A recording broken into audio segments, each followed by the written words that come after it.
സിബി, താങ്കൾ എങ്ങനെയാണ് ഒരു കണക്കുകൂട്ടൽ നടത്തുന്നത്? ഒരു പ്രവചനം സാധ്യമാണോ മഹാരാഷ്ട്രയിൽ?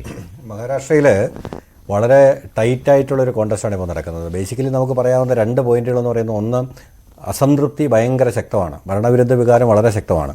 നമുക്ക് ലോക്സഭാ തെരഞ്ഞെടുപ്പെടുത്ത് നോക്കിക്കഴിഞ്ഞ് കഴിഞ്ഞാൽ ലോക്സഭാ തെരഞ്ഞെടുപ്പിനകത്ത് നടന്ന ഒരു വലിയ മാറ്റം, അതായത് ഒരു എക്സിറ്റ് പോളും പ്രതീക്ഷിക്കാത്ത രീതിയിൽ ഒരുപക്ഷെ നമുക്ക് മനസ്സിലാക്കാവുന്ന ഒരു കാര്യം, ബി.ജെ.പിക്ക് കേന്ദ്രത്തിൽ കേവല ഭൂരിപക്ഷം നഷ്ടപ്പെട്ടതിൻ്റെ ഏറ്റവും വലിയ പ്രധാനപ്പെട്ട ഒരു കാരണം മഹാരാഷ്ട്രയും മറ്റൊരു കാരണം ഉത്തർപ്രദേശുമാണ്. കാരണം മഹാരാഷ്ട്രയിൽ ഏതാണ്ട് 41-42 സീറ്റുകൾ അതിന് മുമ്പത്തെ ഇലക്ഷനിൽ ഉണ്ടായിരുന്നിടത്തുനിന്ന് നേരെ 31 സീറ്റുകൾ മഹാവികാസ് അഘാടി കിട്ടത്തക്ക നിലയിലേക്ക് ഒരു വലിയ മാറ്റമുണ്ടായി.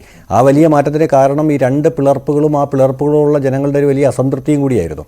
പക്ഷേ അവിടെ നമ്മൾ അടുത്ത 6 മാസത്തിന് ശേഷമുള്ള നിയമസഭാ തെരഞ്ഞെടുപ്പിലേക്ക് വരുമ്പോൾ നമുക്ക് വളരെ കൃത്യമായിട്ട് മഹാവികാസ് അഘാടിക്ക് ആ എഡ്ജ് ഉണ്ട് എന്ന് പറയാൻ പറ്റില്ല.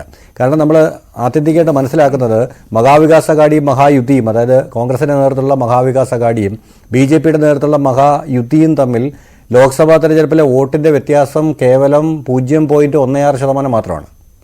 സീറ്റിൻ്റെ എണ്ണത്തിലുള്ള വലിയ വ്യത്യാസം യഥാർത്ഥത്തിൽ വോട്ടിംഗ് ശതമാനത്തിൽ പ്രതിഫലിക്കുന്നില്ല.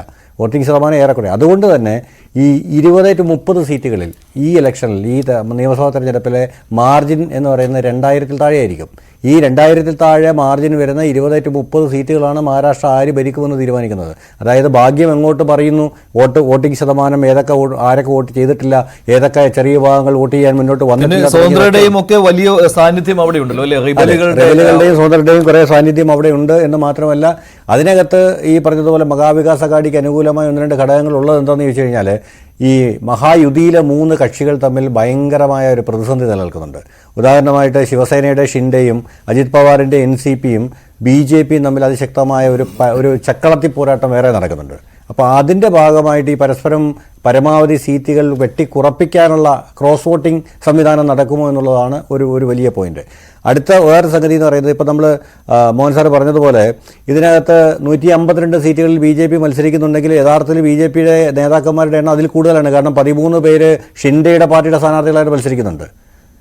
ഷൈന എൻ.സി മുതൽ നീലേഷ് റാണ വരെയുള്ള ഒരു വലിയ വിഭാഗം ആൾക്കാർ ഷിൻഡെ ശിവസേനയുടെ സ്ഥാനാർത്ഥികളായിട്ട് ബി.ജെ.പി നേതാക്കന്മാർ മത്സരിക്കുന്നുണ്ട്. അതുപോലെ 5ഓളം ബി.ജെ.പി നേതാക്കന്മാർ അജിത് പവാറിൻ്റെ പാർട്ടിയുടെ സ്ഥാനാർത്ഥികളായിട്ട് മത്സരിക്കുന്നുണ്ട്. കാരണം ഈ പങ്കുവെച്ച് കൊടുക്കുമ്പോൾ ഒരു പ്രത്യേക ഏരിയയിൽ ഒരു പ്രത്യേക നേതാവിന് സ്വാധീനമുള്ള മേഖലയാണെങ്കിൽ ആ ബി.ജെ.പി നേതാവ് ഏത് പാർട്ടിക്കാണോ ആ സീറ്റ് കിട്ടിയത് അങ്ങോട്ട് മാറിയിട്ട് അതിൻ്റെ സ്ഥാനാർത്ഥിയാവുന്ന രസകരമായ, വളരെ കൺഫ്യൂസിംഗ് ആയ, കുതിരക്കച്ചവടത്തിലുള്ള എല്ലാ സാധ്യതയുള്ള ഒരു വലിയ മാറ്റം അവിടെ നടന്നിട്ടുണ്ട്. ശരിയാണ്. എന്തായാലും എങ്ങോട്ടാണ്